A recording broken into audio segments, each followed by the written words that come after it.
See, there's the answer you're asking me about.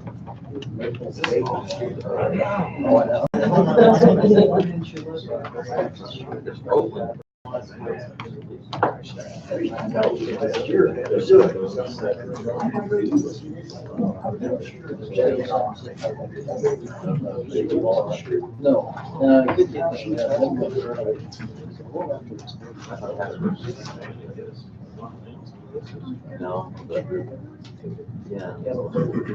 They're both based on. Really can't be much. That's not good. Between Omaha and South Sioux. I know. I was thinking how much, you know what I mean? Oakland, Iowa's not far from there. Yeah. Maybe they can use the Raiders to get to play a game there at the high school stadium or something. They played on our field here before, right? I don't know why Kansas State is still turning out. Yeah. Do you know they still have the rubble in the corner of that stadium when they built it in the 60s? They haven't ever removed it. Well, yeah, that's what happens.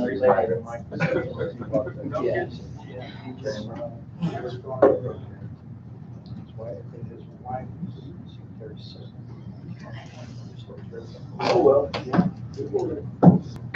We don't.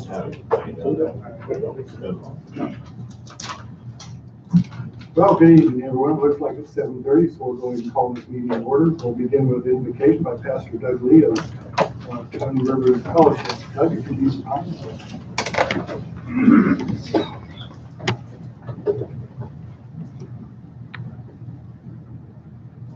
Let us pray. Our mighty and sovereign God, there is no person, problem, or earthly force that compares to you. Therefore, we acknowledge our limitations and humbly come before you. We ask for your blessings on our city and for you to grant our mayor and city council the knowledge and understanding to effectively serve us. May you be honored by their decisions and discussions. In the name of the Lord of Lords, the King of Kings, amen. Amen.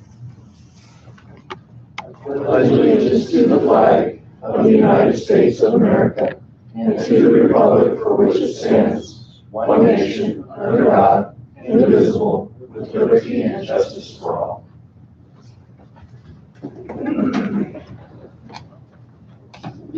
Roll call. Misley. Here. Backenstoke. Here. Peterson. Here. Lucas. Here. Lee. Here. Carmen. Reeker. Here. Ostendorf. Here. Okay, the current copy of the Open Meetings Act in Nebraska is posted on the wall at the back of the council chambers. Consent agenda, all matters under the consent agenda are considered by the city council to be routine and will be enacted by one motion. Any city council member may, however, remove an item from consent by request. Item number one of the consent agenda is approved minutes of the regular meeting on September 3rd and special meeting on September 5th, 2019. Item number two, place on file treasurer's report for August 2019. Item number three, approved application by North Platte Community Playhouse for a special designated license on October 4th, 2019 from 6 p.m. to 11 p.m. October 5th, 2019 from 6 p.m. to 11 p.m. and October 6th, 2019 from 12 p.m. to 5 p.m. at the Fox Theater, Hattie Bird's Room at 305 East District for a live stage show. And item number four, send application of James K. Root as liquor license manager at Best Western Plus Inn and Suites located at 3201 South Jefferson Street, and Fat Dogs North Platte located at 102 Holiday Frontage Road to the Liquor Control Commission with no recommendation. Item number five, send application of Bo Dunks Brewing Inc., DBA Peg Leg Brewing for a Class C liquor license, beer, wine, and distilled spirits on and off sale, and a Class L craft brewing located at 2518 Halligan Drive to the Liquor Control Commission with no recommendation. Item number six, accept the report from the certification administrator Scott Moses for those volunteer firefighters qualifying for the 2018-2019 North Platte Volunteer Firefighter Service Award program and authorize incentive funds of $10,000 to be held in the trust by First National Bank of North Platte. Move that we approve items 1 through 6. Second.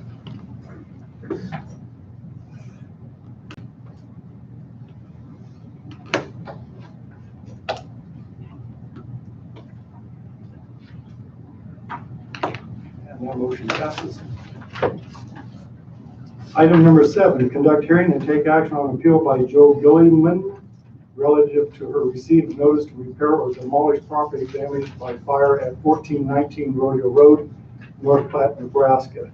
And I would like to appoint Doug Stack this evening as the hearing officer. This hearing involves a decision by the planning department to issue a notice and order informing the owner of 1419 Rodeo Road that they determined that the building located at 1419 Rodeo Road is a dangerous building as a consequence of a fire that occurred at that location sometime within the last 6 months. As a consequence of the issuance of that notice of dangerous building, in accordance with the municipal code of the city of North Platte, the owner of the property, Joy Gilman, did request an appeal of that notice and order before the city council, and that's why we're here tonight.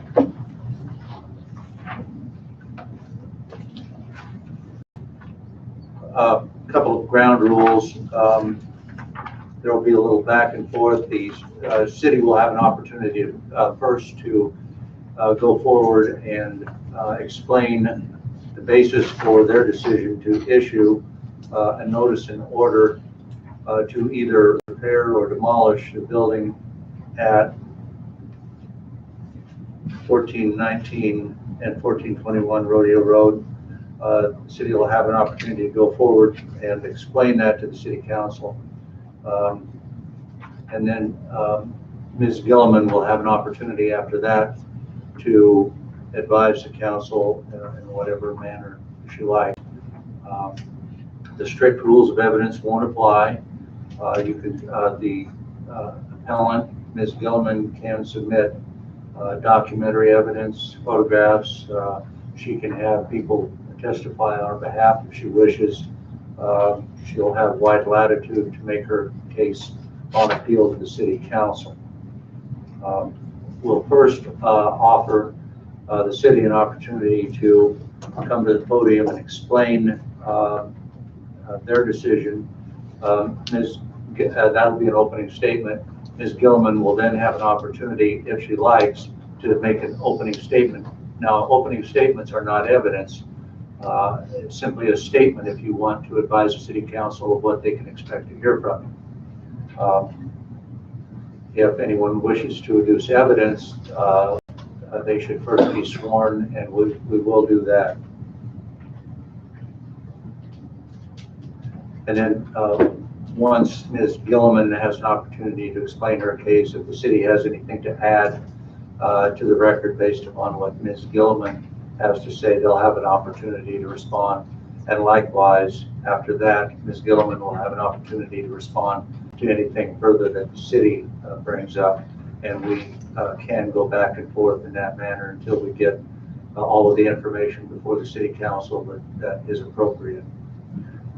Having said that, now you don't have, the city doesn't have to give an opening statement. They can if they like, or they can waive the opening statement.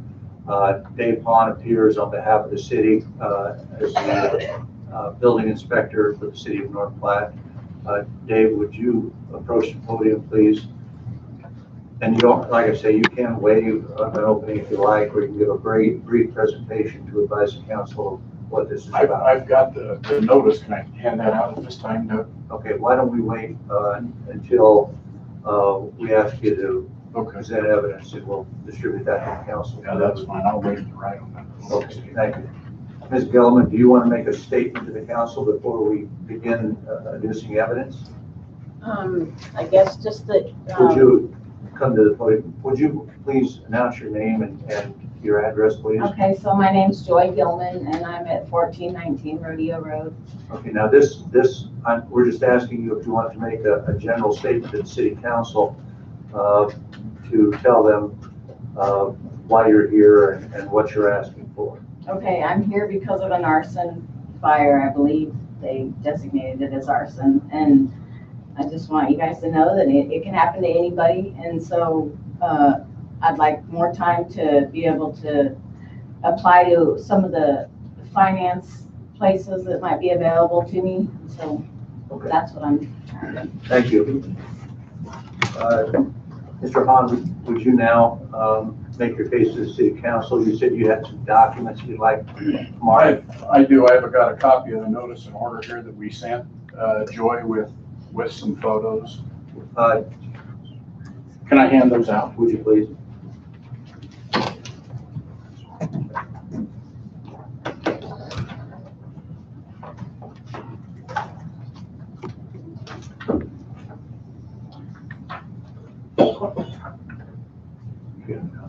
I think so.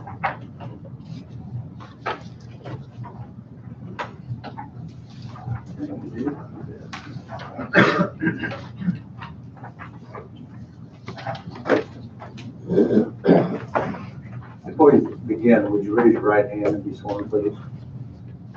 You solemnly swear to tell the truth, the whole truth, nothing but the truth? I do. Go ahead and explain, if you would, to the city the basis for your decision to issue the notice and order to Joy Gilman on her property at 1419 Rodeo Road. Well, we were actually called to this site. I think the fire was on the 15th of July. And obviously, if you take a look at the pictures, we've got pre-engineered roof trusses in there that are burnt and charred. I just tried to include a few of the pictures that were, it was in the second floor of 1419. There's kind of a single-story house there, and I don't know if you recall, but there's a building west of the house that's attached. Used to be a movie place or whatever, and it's kind of got a barn-style roof. The fire occurred in the second floor of that area, and most of that area was not finished. And so with the charred trusses, we just don't have any strength left in the roof. Can you tell us what date you took those photographs? I took those photographs the day of the fire on July 15th. So you've given to the council a copy of a notice and order. Attached to that, you have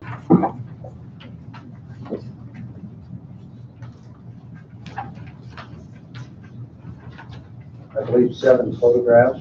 Yes. I'm going to mark that notice and order with the attached photographs as Exhibit 1, pages 1 through, I think it would be 9, counting the notice and order and the photographs. And I will enter that notice and the attachments into the record. That will be Exhibit 1. Is there anything else you want to explain to the council at this point? I don't know if anybody's got any questions about the notice or the photos or the fire. Dave, do you feel like the integrity of the building has been compromised? The structure of the roof has been correct. Thank you.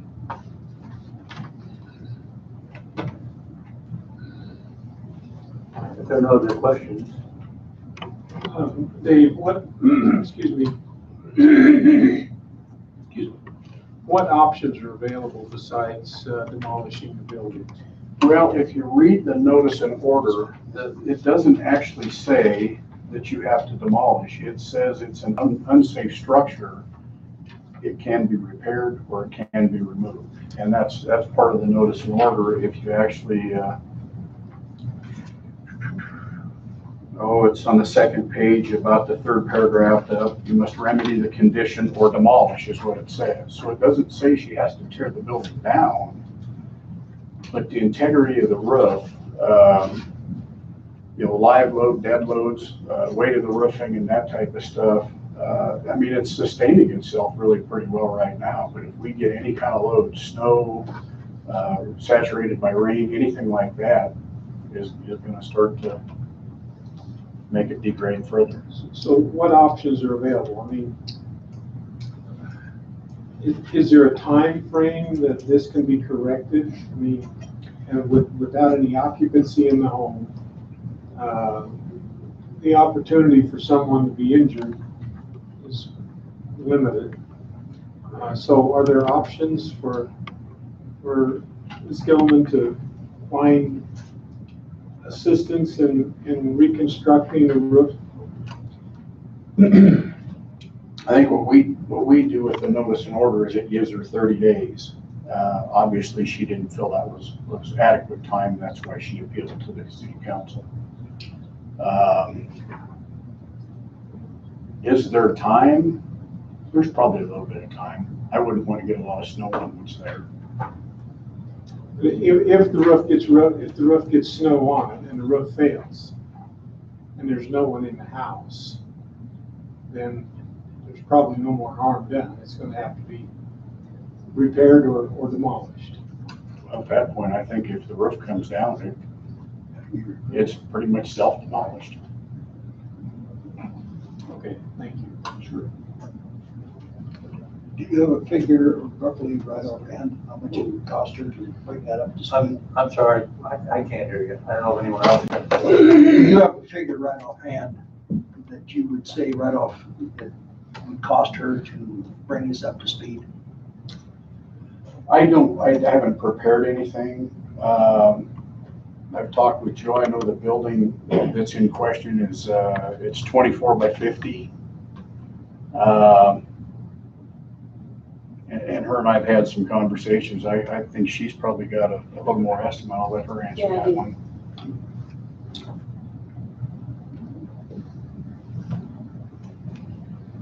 I had a question for Joy. Are you, your address, you stated is 149. Are you living there now? No, I'm actually in the apartments in back. In the back. Mhm. In other words, you're safe back there? Yeah, it didn't get much of the bottom floor where my house was, but since it's dangerous, I'm back in the apartment. Even she will have an opportunity to testify, and you'll have an opportunity to answer questions. If you have other questions, I'm sorry. Sorry. So the building, the notice pertains to, is it just the building that's kind of the wood colored brown building that was the old movie place? Is that the structure? That's the structure that the fire was. And that's really what the notice and orders is kind of the grass. I mean, there's a lot of words in there. I understand that, but it's the roof structure of that building. So the notice, the requirement to demolish or correct is just specific to that one particular building then? Correct. Okay. Dave, are they gonna have to do anything with any of the other areas on any of the studs or anything like that in terms of like treating them for fire coverage or anything? You're saying on the walls below? Yeah. I know after fires, that's typically what they have happen as well. You know, I don't know that they'd have to do much with the studs, and it depends how far you have to take it apart. I know part of the ceiling came down, which would have been the ceiling of the movie side, the main level. Obviously, they put water in the building to put the fire out, and so that's a call that Joy may have to make when she starts to open that up. I mean, if you've got drywall and moldy insulation and whatever, that's something different, but that doesn't have to do with the structural stability of it at this point or the notice. Okay. I just want to make sure like all that was, I know that sometimes they do that in order to strengthen or whatever. Sure. So,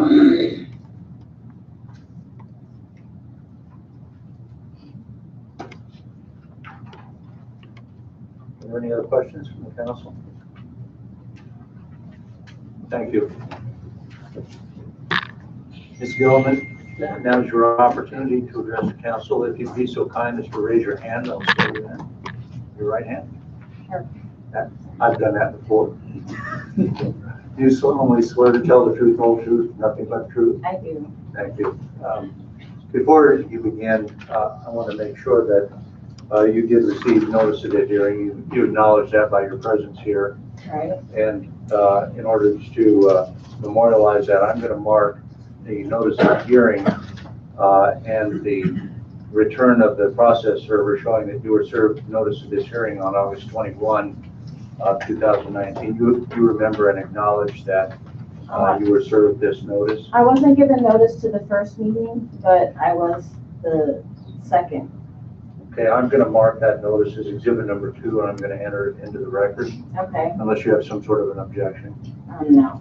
Thank you. I also, for your benefit, want to mark your letter asking for an appeal as exhibit number 3, and I'm going to enter that into the record unless you have some sort of an objection. No. Okay, with that, I'll turn it over to you to Okay. address the council. So, Julia, if you're gonna stand there, could you pull that, there you go, just pull it around towards you. okay, well, I did get a couple of estimates, for replacing the roof. One of the options were to tear it off and just go with the one layer or one level, 412 pitch, I guess. And, so that one was about $5,000 with a metal roof. And, that didn't include any of the labor, but I'm sure it's probably double, for the labor. And I also got an estimate for replacing it with what it has on it now, and that was $8,000 without labor. And then I got an estimate for the whole building, just to redo the whole building, and that was $23,000. So I went to the Quality Growth Fund. I was wanting to apply there, but they told me that I couldn't, or I wouldn't be eligible for that. And so I have some other options of financing. I was in some I had rental property in California when the Butte fires happened there, and PG&E was supposed to give me some money for a loss that I took there with some rentals. So I've been waiting for that money to come, and I have a couple other finance companies that would give me a loan, but I would like to continue to apply to anything that's available for financing through North Platte, if possible. I guess that's about it. Money is tight, and so I'm still trying to get the stuff to the dump and clean up the mess. Question? Yep. Council perhaps has a number of questions. Joy, did you have insurance on the building? I didn't Did not. know.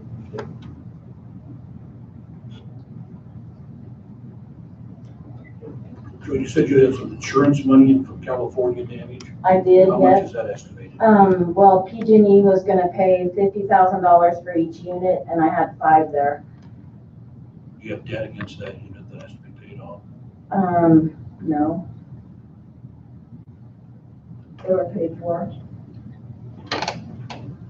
As well as my house here is paid for, and I have a rental house that's also paid for. Another option is to sell my rental house to try to fix it, but I'd rather not do that. Joy, how much time do you need to get this all done?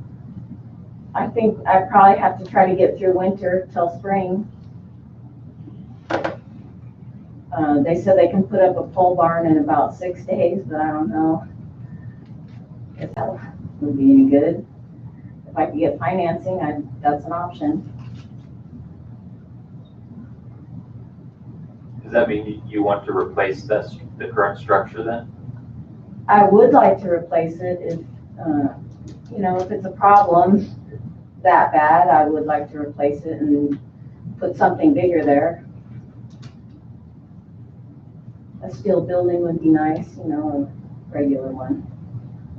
So the estimates that you had that were materials, would you be doing your own labor? Well, I have a brother that's a contractor from Florida, and he said that he would come up to help me, but I tried to do as much as I could by myself, but if it took too long, you know, I would rather have it finished, so.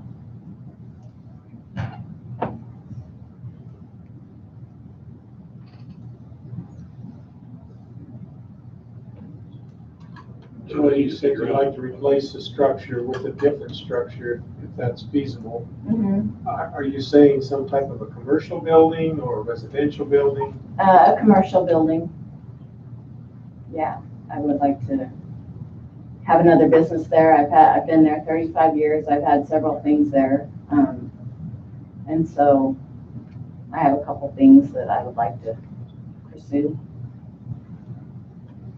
Doug, I need to ask you, okay, let's say that the appeal is affirmed and we have now the orders in effect from the city. How do we enforce that? Do we have to go into district court? Get an order from the court to enforce it? I mean, I don't think you have to go to district court to enforce this. I think it's a decision that can be made by the council. I'd much prefer to go before the district court to have a well reasoned or a good solid basis for going into and abolishing someone's building. I much prefer to get an order from the district court to do that. so we have to go through that process, and that could easily take 6 months, I'm assuming. I mean, If we go that route, yes. And I would much prefer to do it that way. so, okay, we affirm it, she still has, we're not gonna go out there and destroy the property next week. I thought about that, but I don't know what leeway we have to back off once you make a decision that here's a deadline.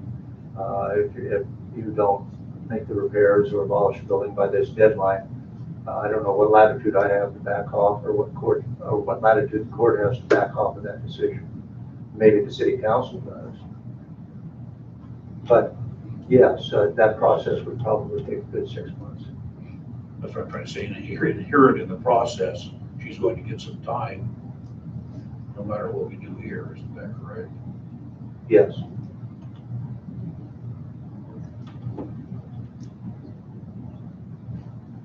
Unless she goes out tomorrow and demolishes the building or does something like that. I'd like to apply for some financing if there's any groups that are available. When you say apply for financing, what have you applied for? Well, I did have a loan that I was pursuing through Prosper. I don't know if you guys know of that. It's a lending firm, but I was mainly just waiting because I didn't really want to get myself into a loan if they were going to pay me for the rental damage in California. I was just going to use, you know, that money to do whatever I wanted, but I would like to start another business there, and I've tried to apply to the Quality Growth Fund before, I believe, or the TINF for the blighted area funds, and I was discouraged both times. This last time I was discouraged from doing it too, and so I don't know whatever funds that I could apply for that would be available to me, but I don't know who else they would be available to. I've been there forever, and it's always been blighted from I don't know if you guys, when you guys blighted it, but it's always been pretty blighted. It's hard to survive there too when nobody has any money around me and the trailer park's gone, and you know, different reasons. Municipal light and water, you know, the deposits through them are expensive for a person that has rental property now. If the deposits are based on how much the house bill had been, you know what I mean? No matter who moves in, it costs them $600 just for the deposit. And so that's kind of difficult for me. But other than that, I just like to try to fix it and get past this. And Jill, just a quick question. Just go back to you said you had 5 rentals in California, and the damage, you were supposed to get 50,000 per unit, which would be a good cash flow for you. Are you concerned you're not going to see that soon, or? Well, I have a letter from them that I brought that says that they filed bankruptcy. I don't know how, but, here's a letter from the firm that has taken my case, and they said that they would still be pursuing it until they do pay, Okay, and so so that could take a while. it could take a little bit. Would you like to make that record, or make that letter a part of the record? Yeah, I probably should. If you could bring that to me, I'll copy it and I'll get that back to you. I'll mark that as exhibit number 4 Okay. and enter it into the record. It's a letter from Singleton and Adler, Butte Fire Lawyers. As I mentioned, I'll mark that as exhibit number 4 and I'll make it part of the record. And I guess I'll pass it around for now. We don't have any copies. If I may, I think the idea is what we can do as a city council is really pretty limited here. All we have to do is decide to grant the appeal or deny it. Seems to me, from what Doug's saying, the city will have to take legal action, that is go in the district court to get a court order. And I'm going back to my old memory, which is not very good anymore, where the equity abhors forfeitures.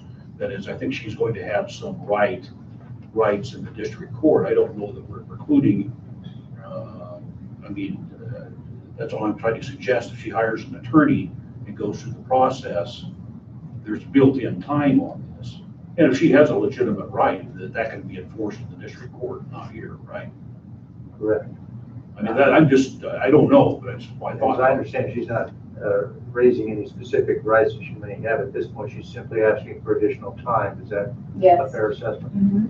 You know, my thought process would be, if this is gonna end up in the court system, we should just, in my opinion, deny the appeal. You go file your action in district court and let's let the legal process take care of it.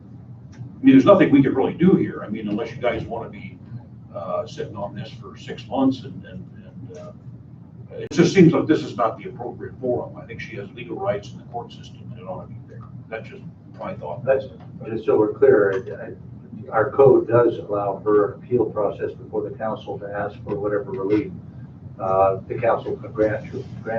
But the municipal code is vague in what she can appeal. She simply can appeal the notice and order to the city council. I think you do have wide latitude in granting her relief if that's in the form of more time or other relief from the notice and order. Joey, I think you mentioned something about you believed it was arson. Yes, it was arson. Is there any investigation going? I told the police who did it, and they asked me if I seen him actually light the match, and I didn't see him light the match. I was on one side of the wall, and he was on the other when the fire broke out. So there's no investigation for arson? Well, I'm not sure. I think the police officers were trying to investigate, and they took the gentleman that I said the smoke was there when he was calling for me. And they said that he passed a polygraph and that they were going to let him go and that I had to not have contact with him, basically. And so I don't know what really happened to that, but I'd like to know. Joy, I'm just confused by your objective. So are you working to get financing to repair the current building, or are you working to get financing to demolish the building and build a new building? Well, I'm getting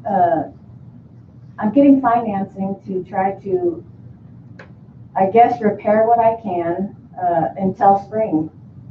Whatever I need to repair to make it structurally sound through the winter, I'm gonna have to do, because I don't have the financing really to put the whole new roof on and take all the trusses off, and that's what's required, is I have to take all the trusses off and replace it.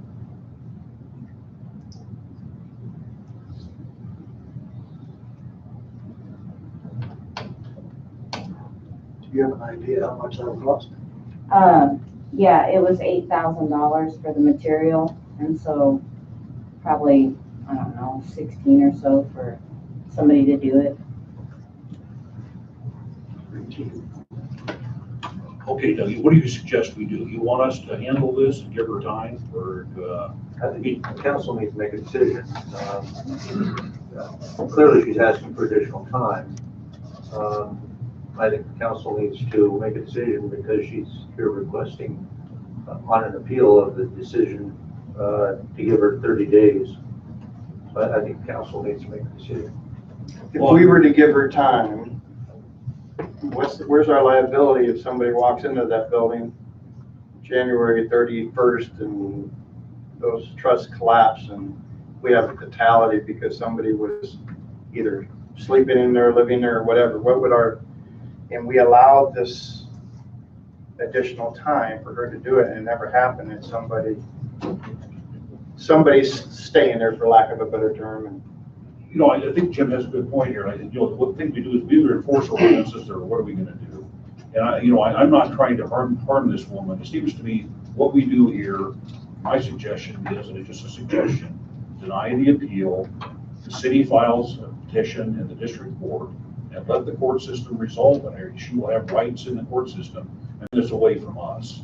And then we've done what we can do as a city.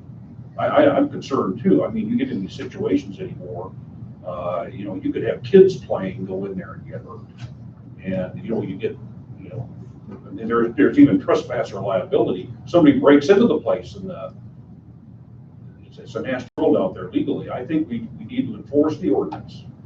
Right now we do that is that we just deny the appeal, and then Doug, you need to go into district court and let the court system sort this out.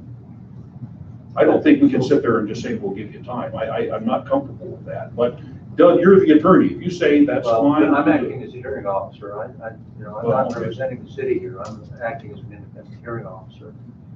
So I'm not in a position to give advice or solicit information from the witnesses.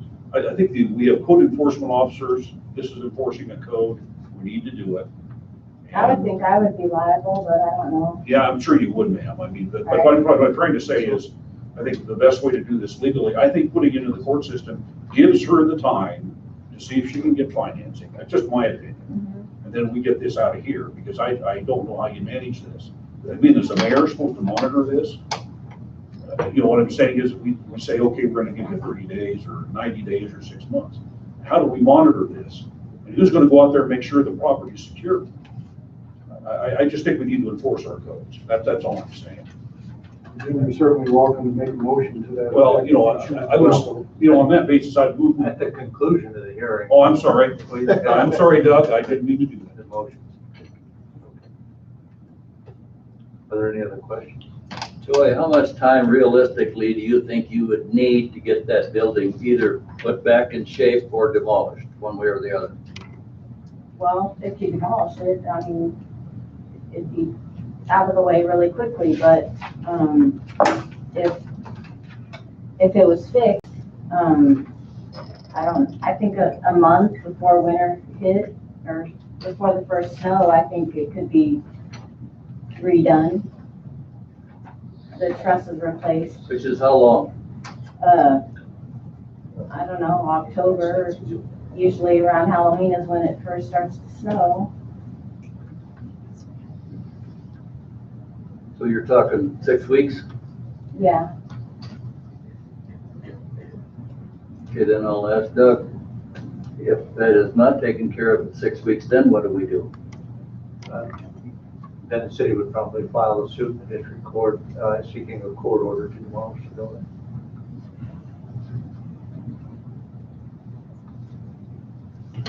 Is the building secure now?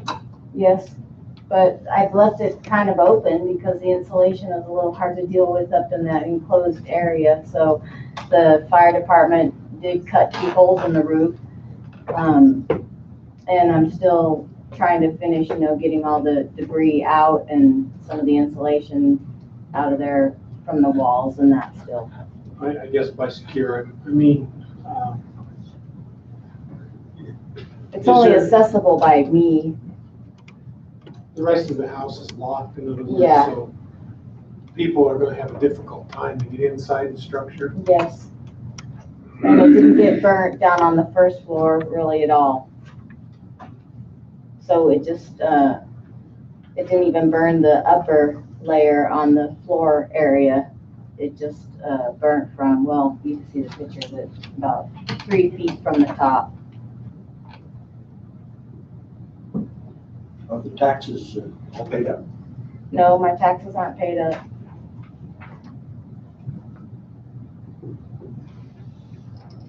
You know, we want to help you, but, you know, if the taxes aren't paid, you know, realistically, are we going to get a loan out of this? I mean, Yeah. I'm concerned that that's one of the things they'll take a look at is if the taxes aren't paid. So, trust me, I'd like to see you work this out, but, Well, I do have the rental property that's an option. I can sell it and pay whatever bills that I have, but I was hoping to not have to go there. okay.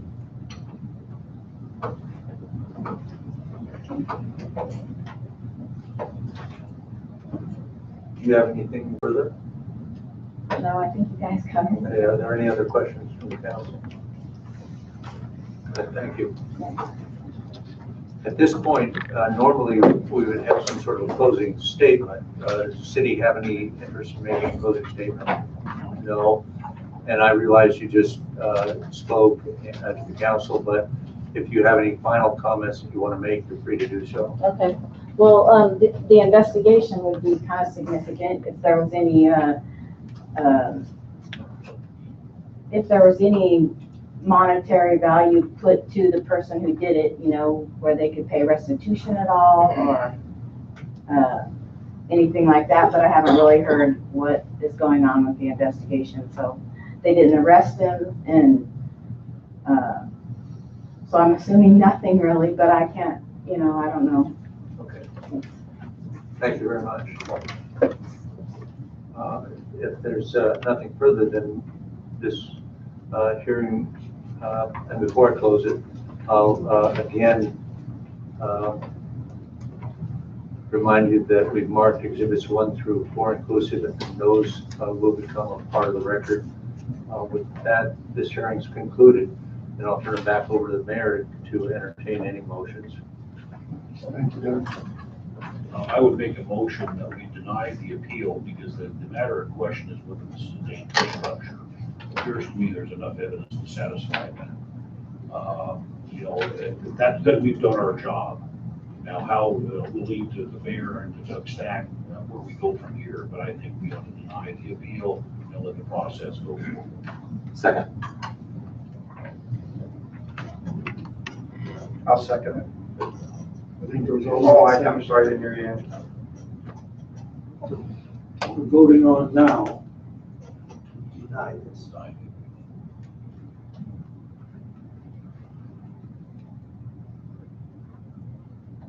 So I need an attorney then from this time forward? Oh.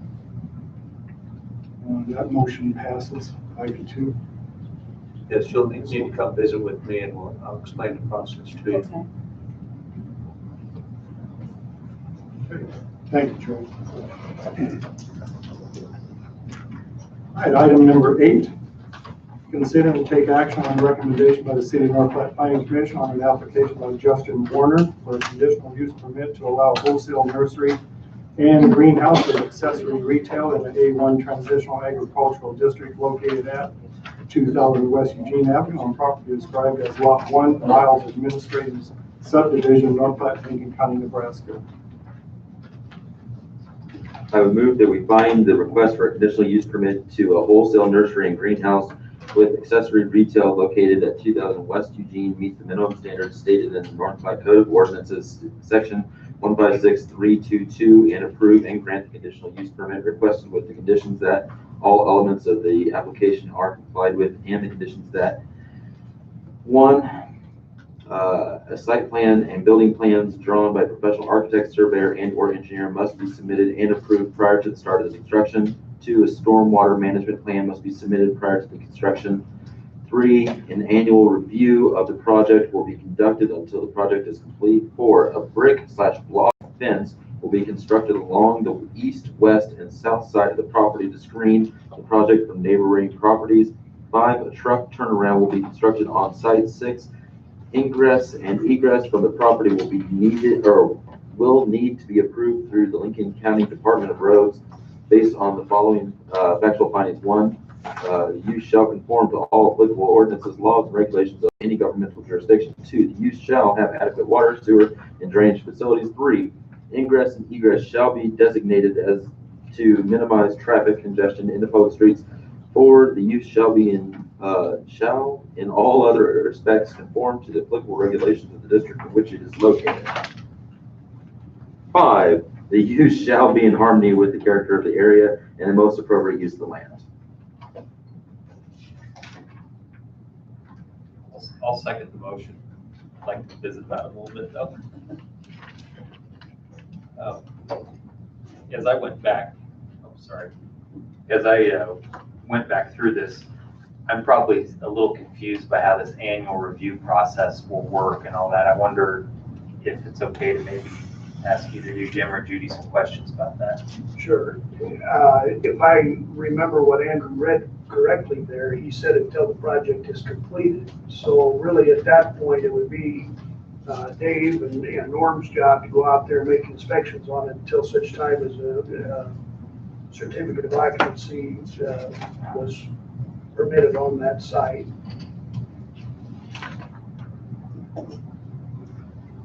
I have a question regarding the construction, I guess. I think we've got a site plan here, if I'm not mistaken.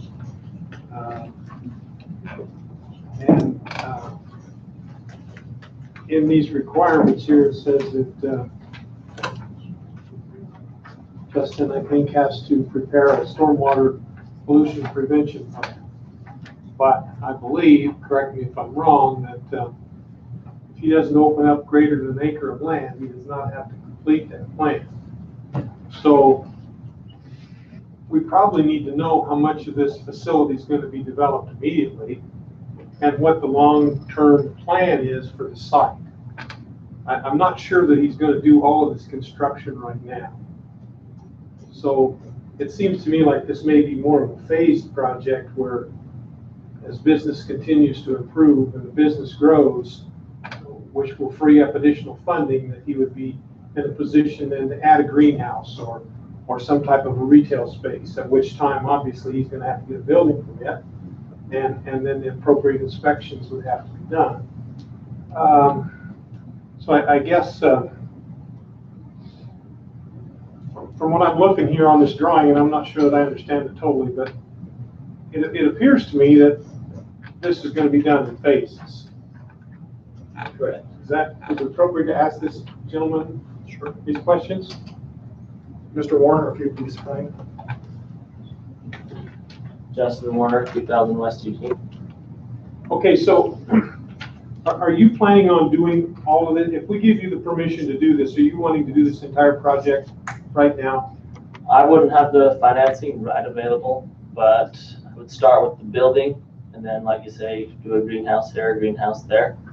Obviously, the faster I do it, the return on investment comes. I mean, I don't make anything on the investment until I'm open my doors. So it's to my best interest to push the project forward as quick as possible. So in realistic financial. your site plan doesn't tell us, what you intend to build now and what's going to be future construction. So I'm confused as to what you actually want to build now and what you're going to delay construction on until the finances improve. Everything on that site plan, I say, except for maybe 4 greenhouses, we'll start with 1. I would do the driveway, the approaches, the building, as quick as I can have financing, hopefully before snow flies. I plan on doing this project this winter. In my slow season, I'll have the funds to do all the greenhouses, but I'll start with 1. Maybe next year put another one, and the next year until I accomplish the 4 that are on the plan. So is your plan to scale? Correct. It's done by Granger Architect. So if I'm looking at the dashed line here, it appears to me that so long as your construction stays to the north of that dashed line, you're opening up less than an acre of land. That is correct. After we put it to scale, everything I intend to do fits on an acre of property. and we were using the front acre as the development. What about the fence? I'm confused, I guess, about the fence. The fence that you're proposing is, are you looking at other options for fencing material? Yes, I'm looking into the block brick. I would like to do that. That is a huge financial impact. I'm looking at alternate options, say like metal fencing. I would like permission to present options to get a permit at the time other than block, but definitely full privacy. If I may comment, I live out in this part of the country, or that area where this project is going to take place. And I saw this on a cinder fence, that just really is totally inconsistent with that area. I mean, it's an A1 area. It's open, it's very nice. I mean, the people who live out there ought to be proud of their homes. But a cinder fence, I would just suggest, the suggestion is that take a look at Hyatt's. They put a chain link fence with cedar trees. And that to me would be really a lot more fit into the, it would give some blocking to the neighbors. I'm just suggesting, that cinder, brick and cinder, I think that just, it doesn't even fit there. For a big city, it does. But this is really kind of a rural landscape, and to put a big fence around this thing, I don't know. That's just my personal feeling. I think it's I don't know if the neighbors would really like that in the long run, quite frankly. I mean, when you do that, then you open the area for graffiti and all that stuff that ends up on these things. This is a tough question. I mean, if the neighbors absolutely insist on the cinder fence, and that's what it takes to get it done, but I don't really think that's appropriate for that area. If you have a nursery and had trees around there, and that's just my feeling, guys. I don't like that cinder fence. If I may add to that, there's two main concerns that I have, and going back to the conditional use permit, it's good for a year. Am I correct in saying that? What happens when we have a harsh winter this winter and he is unable to do anything? Spring comes and now all of a sudden you're busy doing your projects that you're going to be hired to do. And now we're 10 months into this and he hasn't done it. 5 of the 6 things, 3 of the 6 things on that list. And then he's going to come back here and want another additional year. Actually, conditional use will continue as long as he uses the Uses it. Okay, that's what I needed to know. The other main, It would be the building permit, that if he pulled that on one of those structures or whatever, Jim, that he'd have basically a year to build that. that would have to be done within a year. It can be extended beyond that too. And the other main concern I have for the people that live out there in Eugene is not made for commercial use at all.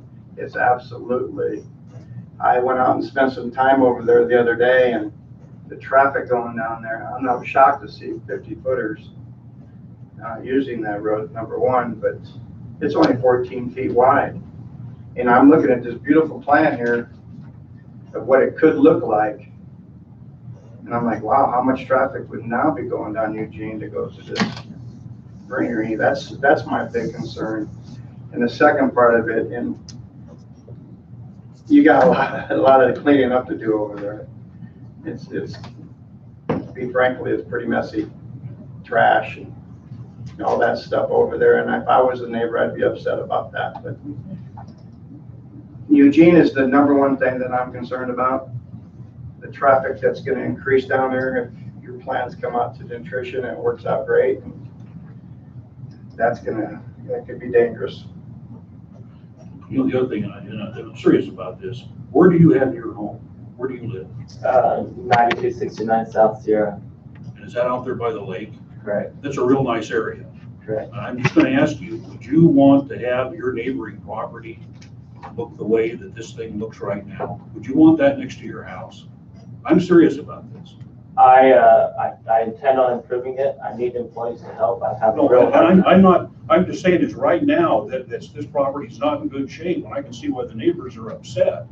I mean, you gotta spark this up. I mean, you wouldn't want that property that's there now next to your house, would you?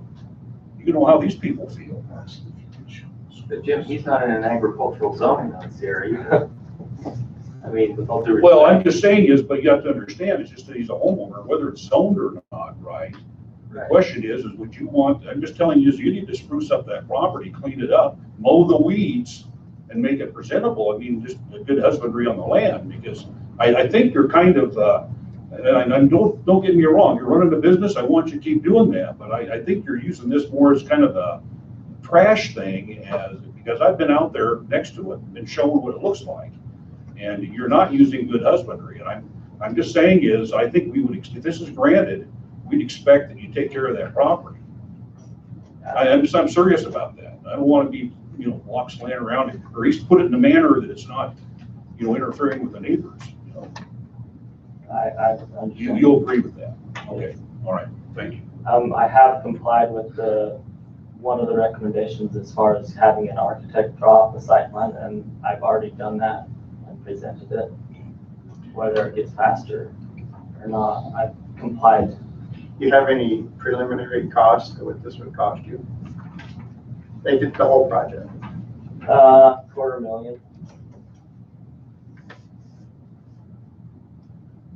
Question, does anybody know how much road right of way there is out there? If that road has to be expanded a little bit wider, where would you go? Well, I do know, Glenn, from my days at the county, and that right of way through most of that outside the city limits is only 40 foot. There's a couple places in there where it's been re-subdivided, where when that was done, we asked them for another 7 feet.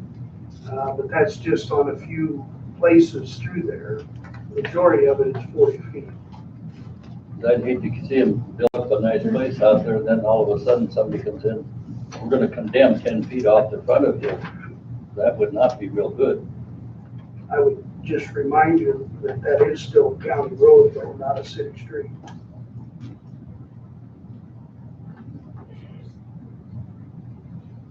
Tell you what I'm concerned about is just the management of this conditional use permit. There's not, just by nature, they don't really have a time frame with them. And so this project could go on for a long time other than the building permit. And I think I understand the planning commission was trying to come up with my suspicions are that they were trying to come up with a solution to appease the neighbors best they could to still move a young business forward. But this permit, I think, would be really hard to manage, in my opinion. I totally agree. I'm particularly concerned with being that specific on fencing materials. Back to your point. I think that's Back to your point, Jim.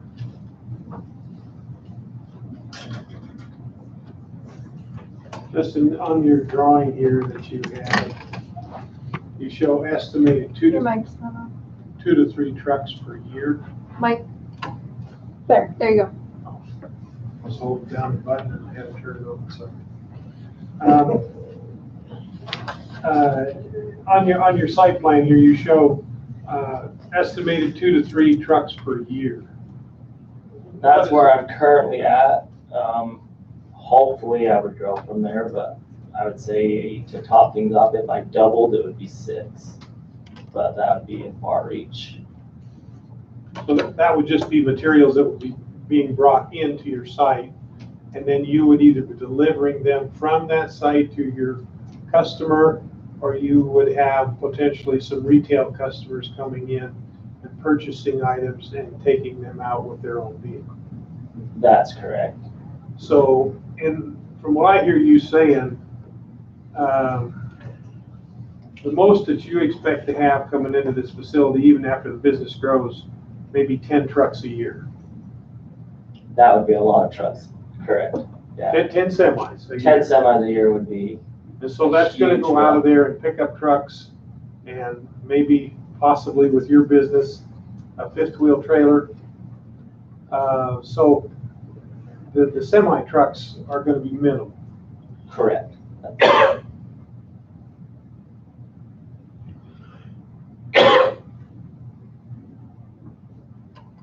Can I ask Judy a question real quick? Have you seen this site plan? regularly.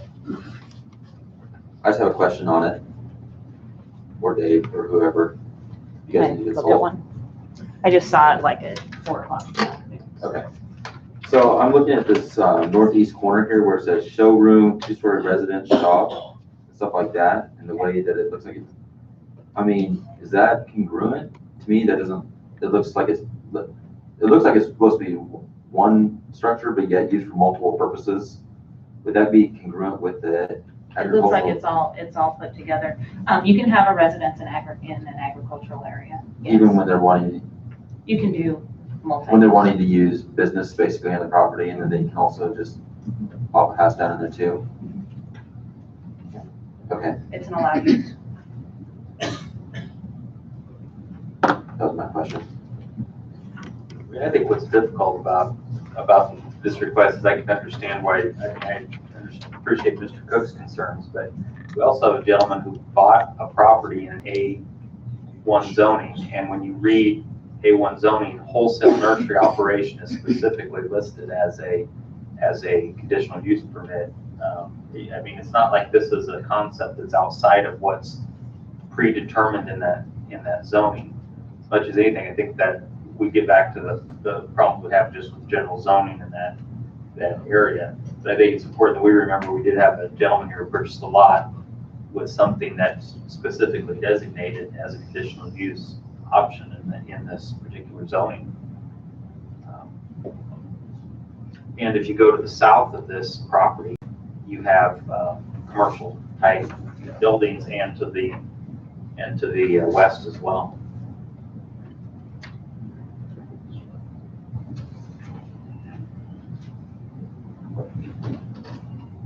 Can I make an amendment, first of all, real quick on the conditional use piece? I'd like to propose that we change, first of all, because I think there's been enough discussion on it, from on item number 4, the conditional use permit, a block brick fence to a 6-foot privacy fence. So change number 4 to say a 6-foot privacy fence will be constructed along the east, west, and south side of the property to screen the project from neighboring properties.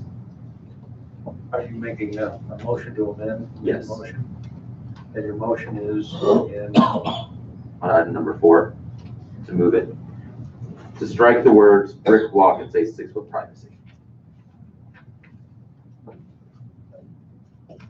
Any concerns with 6 feet being too specific? That's standard privacy fence height. I'll second that amendment. so the motion on the floor is a motion to amend from the block fence structure to a 6-foot, was that chain link? Privacy. Privacy, 6-foot privacy fence. That's the motion in front of council now.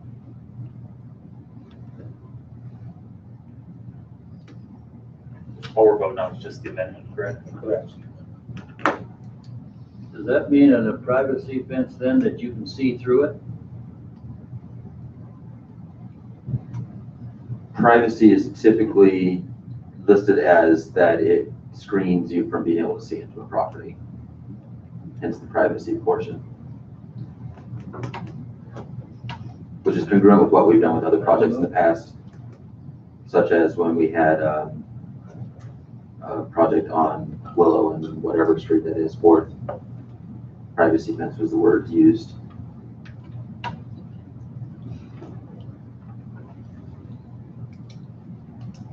That motion passes. I would also like to make an amendment if I could. I see no reason. Turning your mic off for you. Sorry. I'm just gonna turn it off, then I'm gonna hold it down. I see no reason to require this gentleman to fill out a stormwater pollution prevention plan if it's not required by statute. Unless we want to do that, I would think that we should reword this such that he has to follow the applicable rules and laws. So I would make an amendment to, I'd like to strike line number 2 and replace that with the construction must follow all current applicable rules and laws.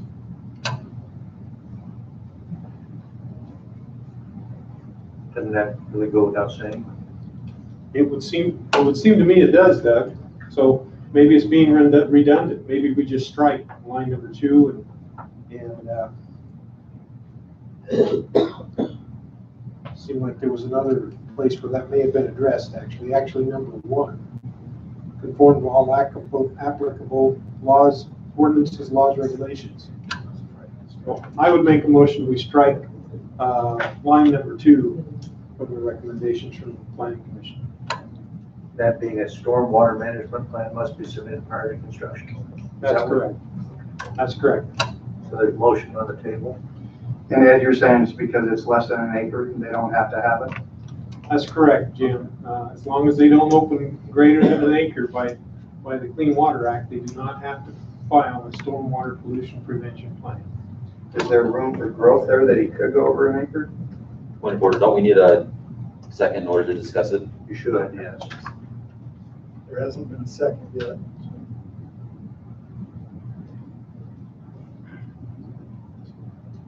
I would say that goes with lack of a second. Regarding your question, Jim, I think each project stands alone.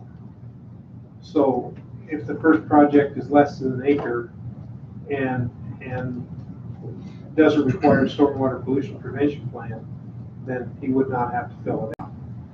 At which time then he decides to add additional structures to the property and he gets to 1 acre with the new project, then he would have to fill it out. Is that the way you understand, Jim? Yeah, yes, that would be correct, Ted, and, that would be reviewed by the building inspectors and engineering when that is submitted as a building permit. Water has to be.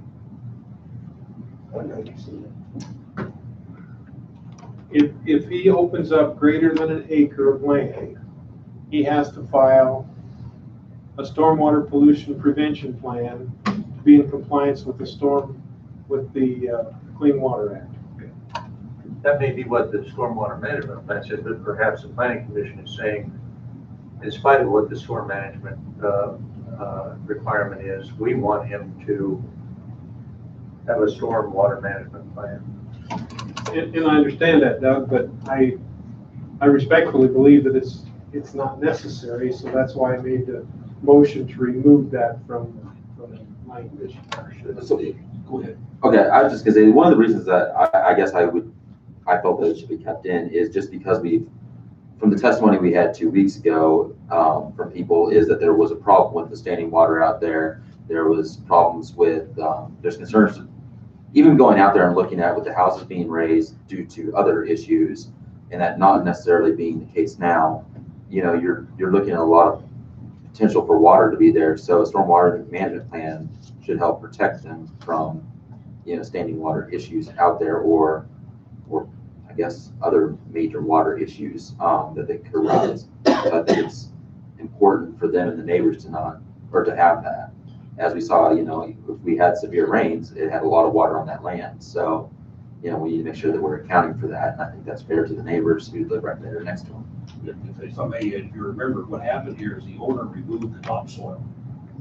And that's why there's a water problem. I mean, that's what I understand anyway. Yeah. Not true. Well, that's what I was told. I mean, that's why it was stuck in there. Very true.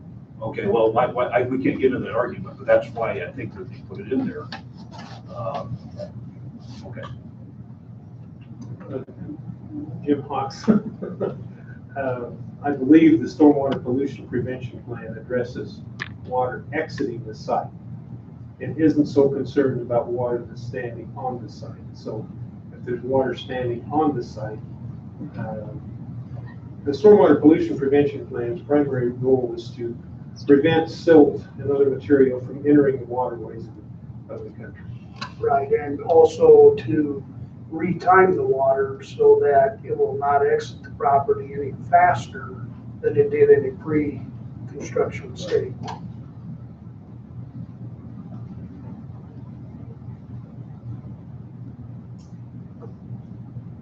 My opinion is that's a reasonable requirement to come to the planning commission based on the concerns with water and the mixed use going on in this. And I don't think there's going to be a tremendous cost in that step. I understand your point though, Ed, that we don't need to make this more expensive for this guy who this project's more than we do, but I tend to agree with the planning commission's recommendation being wise on that one. But I do understand where you're coming from on that. Water, you've got this right. Water is such that you don't have to worry about this much water. I'm not sure what you're asking, Morris. Okay, the way you've got this thing set up, the way they're talking is water on here. Completely, it's according to the, what do they call it? Can you talk Can I into ask your you mic? to talk in the mic so everybody can hear what you're talking about? Okay, what was that called, the water situation? The stormwater runoff. Yes, okay. Now that is part of the thing that's in there now. Stormwater prevention. Okay. Prevention. All right.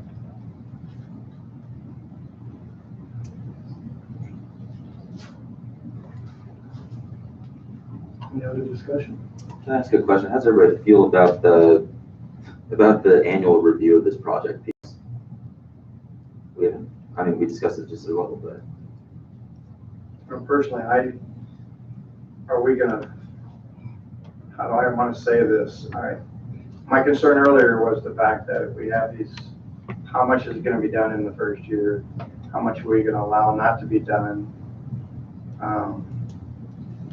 Let's say, like I said earlier, there's a harsh winter, and let's say nothing gets done in the first 10 months, and then he's gonna start working on something.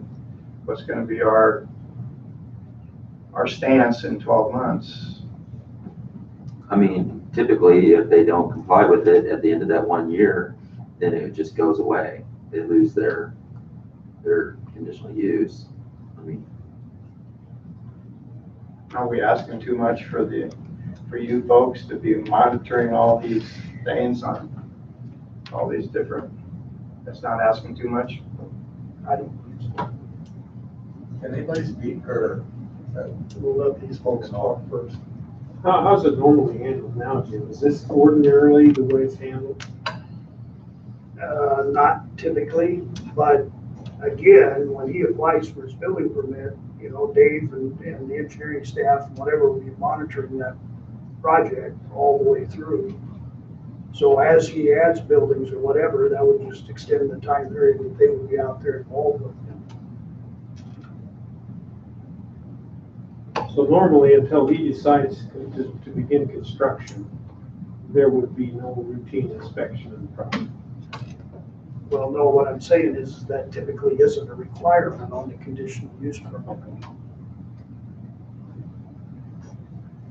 Well, I know from my time on the planning commission, what tends to happen out in this area, which is unfortunate, is people tend to build buildings and then the use of them tends to migrate after they're building them. Where we actually have a gentleman here tonight who's telling us what he wants to do from a bigger picture standpoint.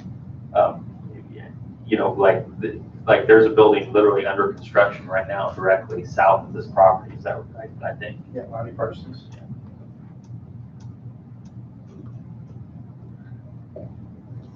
In those buildings, what would be the normal inspection process, like on the building that's directly south of this? Do they just get a land use permit and build, or because they're within the 2 mile, they go through the normal building inspection process, right? And so this process would really be similar, but it would just have an annual kind of tickler backstop on it, right? Is that new structure, is that a commercial structure? It's an accessory structure. Yes. That's what I'm sorry to hear you. Accessory structure to the use. Do you agree? The one that's currently being built to the south, yes. If you're calling it what, Dave? I couldn't It's hear an you. accessory structure. What does that mean? An accessory structure is, A storage unit? Would you come up to the mic, please? so you're talking about the property that's directly south? Lonnie Parsons. Okay. The current use of the property is residential.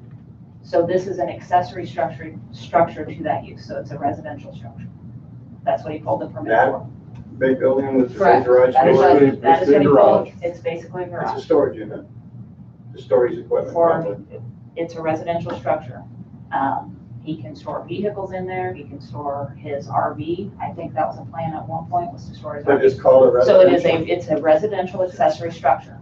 It's an accessory structure to the current use of the property. The current use of the property is the residential structure that's on there. That is the main structure. This is an accessory structure. So there is a house on that property. There is a house on that property.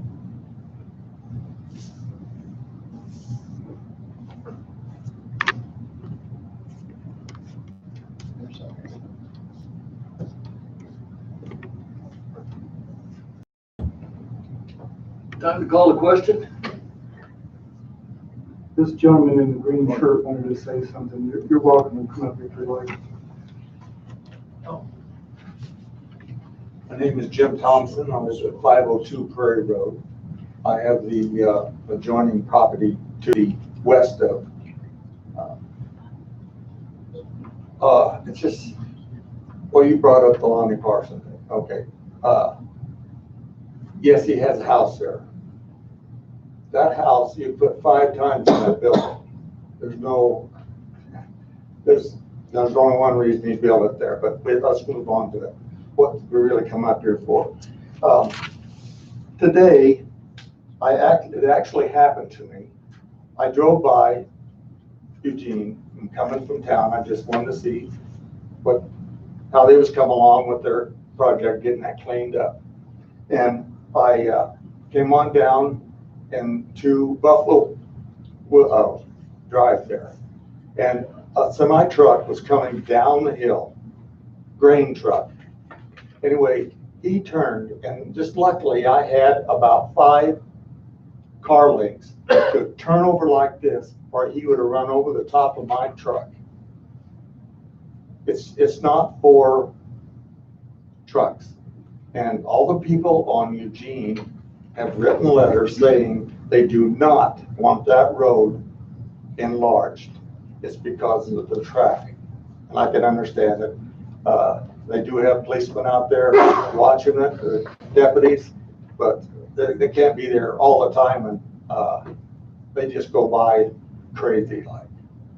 But to get to the other part of the do we have to sit there and look at this 5 acres that he's already tore up while he works on 1 acre at a time and maybe gets one thing done a year?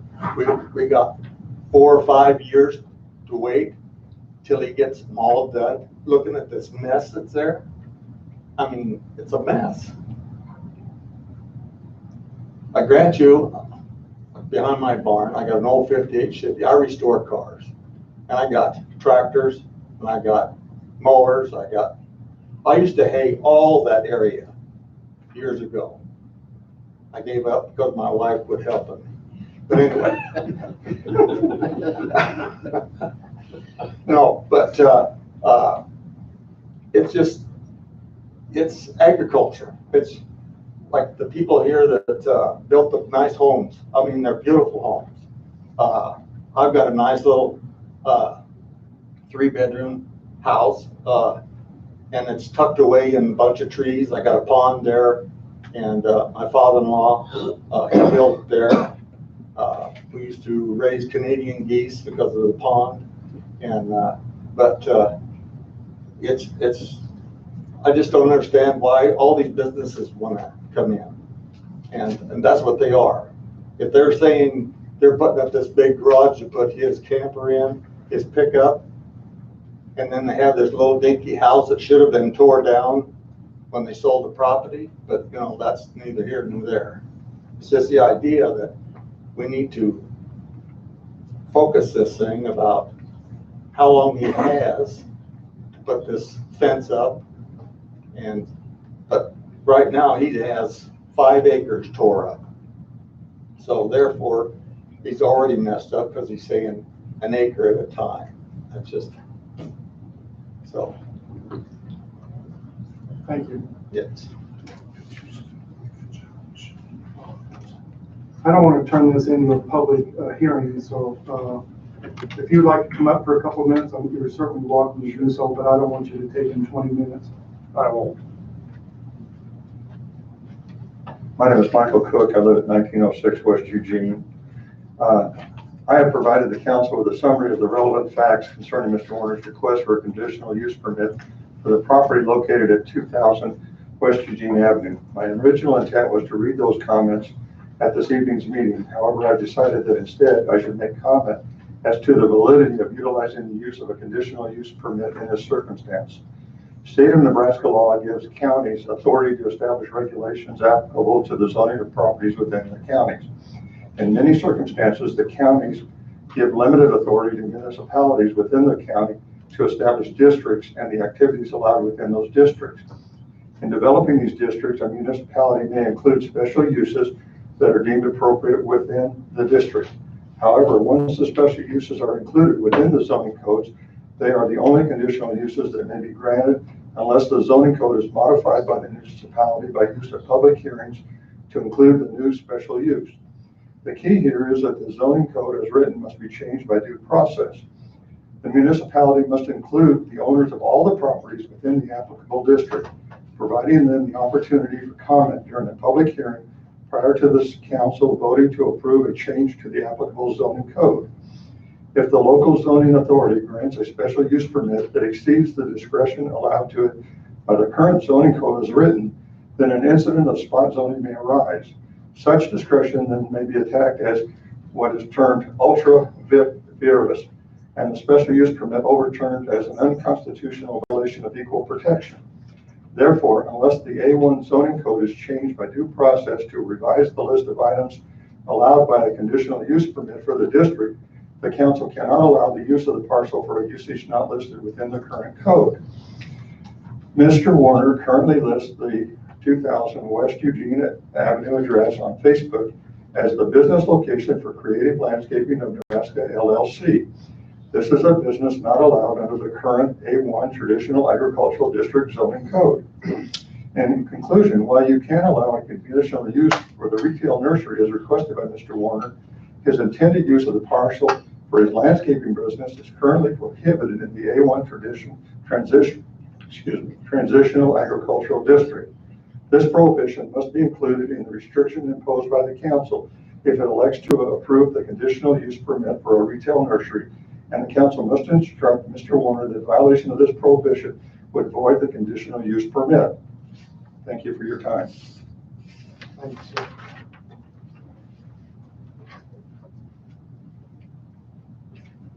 You have a motion on the floor. If anybody has any more discussion, I would suggest that we vote.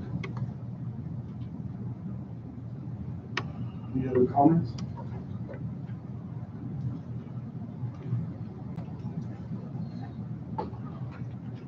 Mr. Mayor, we're voting to allow what a conditional use permit, correct? Yes. As amended. As amended.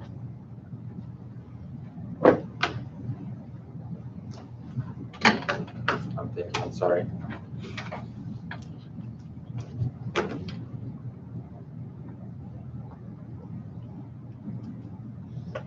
Motion passes. Oh, hold on. There being one vacancy, you can vote.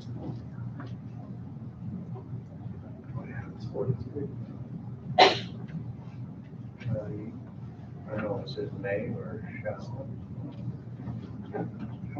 If you don't vote, then it fails. It needs a supermajority. No, 5 votes carry the motion. We only have 4. In that instance, with a vacancy, the mayor votes.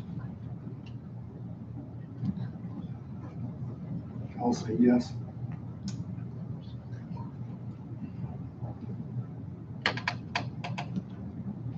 So no, motion passes. Okay, item number 9. Approve and authorize the mayor to execute the following agreements: dispatch agreement with Lincoln County, dispatch agreement with Gothenburg, resource officer agreement with Lincoln County School District number 001, Lincoln County/City Emergency Management Agreement, network services agreement with Lincoln County, and agreement for the ambulance dispatch services with Priority Medical Transport LLC. Move that we approve and authorize the mayor to execute the following agreements: dispatch agreement with Lincoln County Dispatch Agreement with Gothenburg Resource Officer Agreement and Lincoln County School District Number 001, Lincoln County/City Emergency Management Aid Agreement, Network Services Agreement with Lincoln County, and Agreement for Ambulance Dispatch Services with Priority Medical Transport LLC. Second.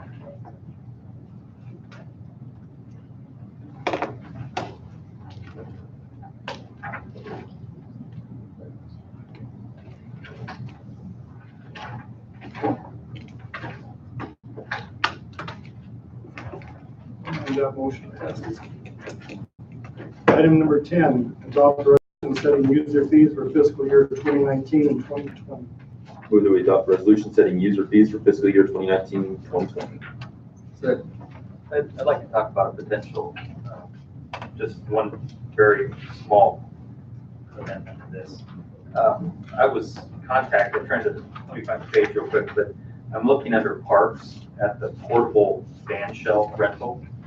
I was contacted by a business, Powell's Brewery, and then I also had conversation with River's Edge, and we both had discussions about the growth of outdoor musical performances, similar to what was downtown recently. And they were telling me, and Powell's got into some detail about how cover charging and all that seems to be a deterrent for high cover charges to pay for musical acts, and the cost of bringing musical acts in from out of town is expensive. And if the city's rental of the stage was cheaper, they could bring more musical entertainment into town, which we think there's thrust in town to see more outdoor musical acts based on what you saw at the attendance in the downtown events and others. And so I'm going to pass this around just because it was easier to type it out. But I'd like to propose an amendment to the user fees as I have outlined here. And that would be to alter to alter the price barrier to the city zoning jurisdiction, the 2 mile rim, and then to do nonprofits at 100, and then out of our zoning jurisdiction, nonprofits at 300, and then commercial businesses at 200 within the 2 mile ring, and 400 commercial outside the ring. So I'd like to move for that amendment to the user fees. It's a reduction. It's 500 today for commercial business. And that would drop to 200, within the 2 mile. Yeah, if they were within the 2 mile, that would drop to 200.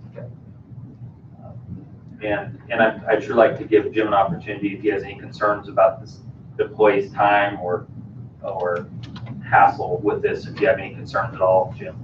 No, I really don't. Lady and I visited about that.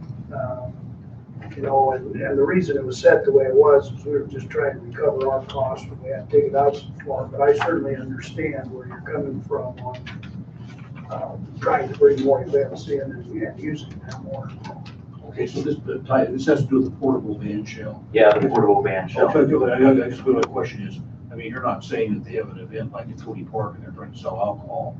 I mean, this is a deal where it's not on public property. Correct. The two businesses I talked to just happen to be private businesses, but this would be really for, I'm talking about a change of schedule for you. And I think the idea here is that the city's had the van shell for a while, gained rental income. Okay.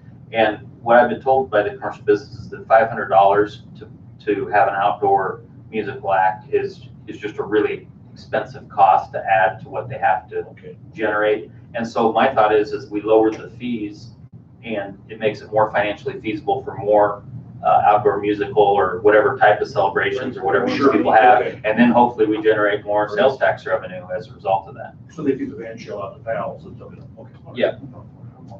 Yeah. So one question, I don't know who it needs to go to, but life expectancy we have left on that van shell, especially when we're transporting it. And what are we doing in order, like, do we have a lot of life expectancy left? I mean, I guess I don't know the condition of it. I don't see it that often. It's really in pretty good shape. I don't think there's any immediate problem with anything with that. I was just curious because, if we drop the fees and then it, you'd be more remiss to, in the future, raise them so you can then pay for a new one, you know what I mean? But if we were close to the end of life on it, then, it'd be a different story. That's what I was checking on. No, I think that's a good question, but I guess where I'm after this is I think our community is asking us to have more events in today's world that use this type, and I think it's the only one available that's out there for public Sure it use. is, as much request as we get for it. Yeah. Sure it is. Did you make that in form of a motion? Yeah, so I'll make a motion that what I provided you amends the user fee schedule. Second. We're voting on the motion. To amend. To amend. Yes.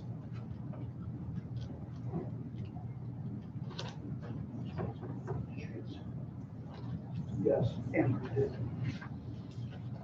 That motion passes. For the amendment.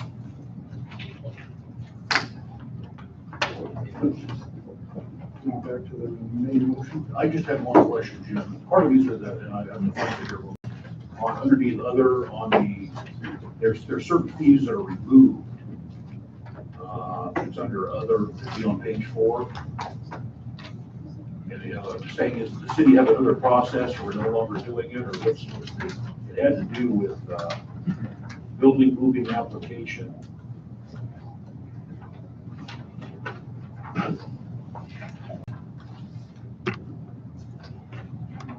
This is on the right, remove.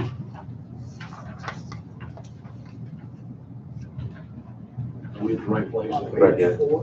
Page 4.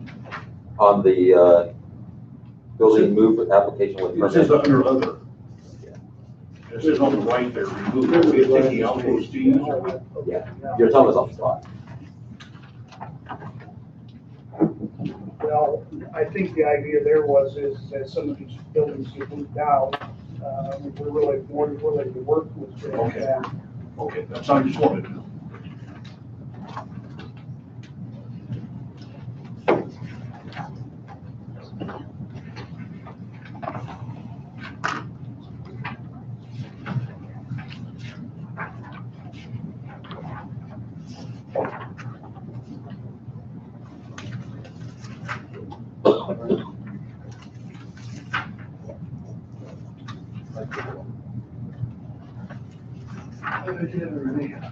Okay, motion passes.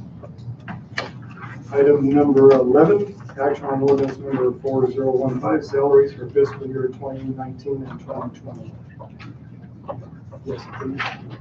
An ordinance of the mayor and council of the city of North Platte, County, Nebraska, adopting a position classification plan for all city positions and allocating several city positions to classes in the classification plan.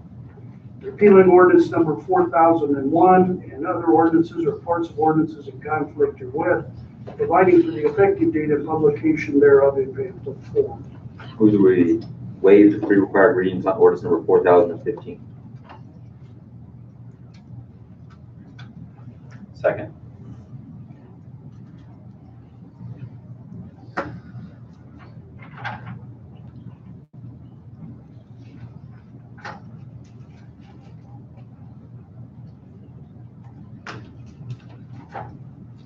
And that motion passes as well. Item number 12. We got a, Oh, sorry. I now move that we adopt ordinance number 4015, salaries for fiscal year 2019, 2020.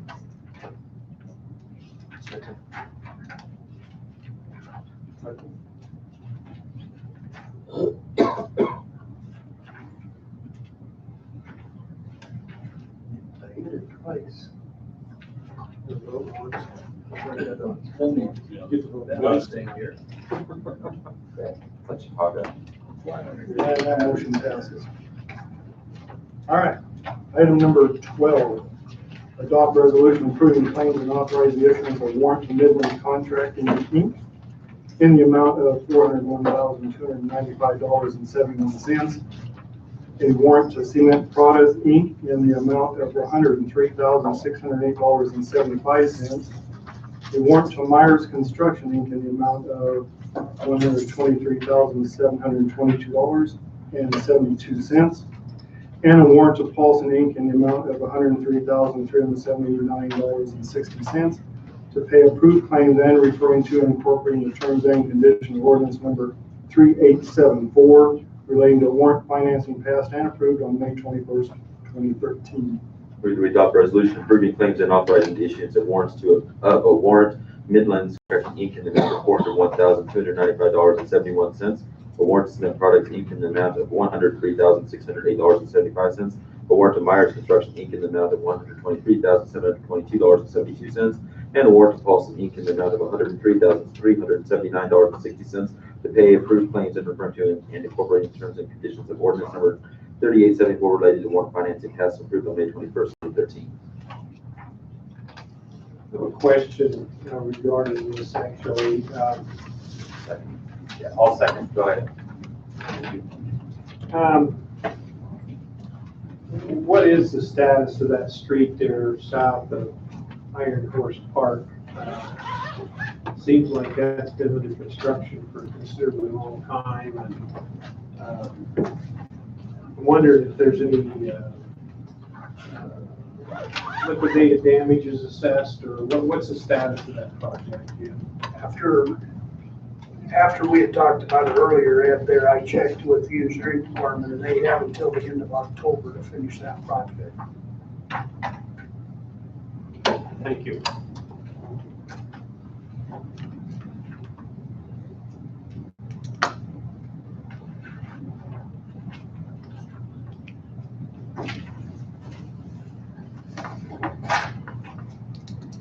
And that motion passes. And item number 13, claims. Motion to pay the claims. Second.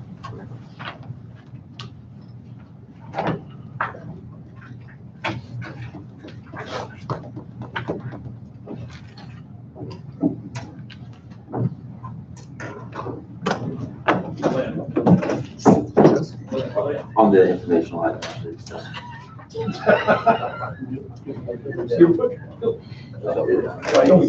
One thing about you, you're consistent. And that motion passes as well.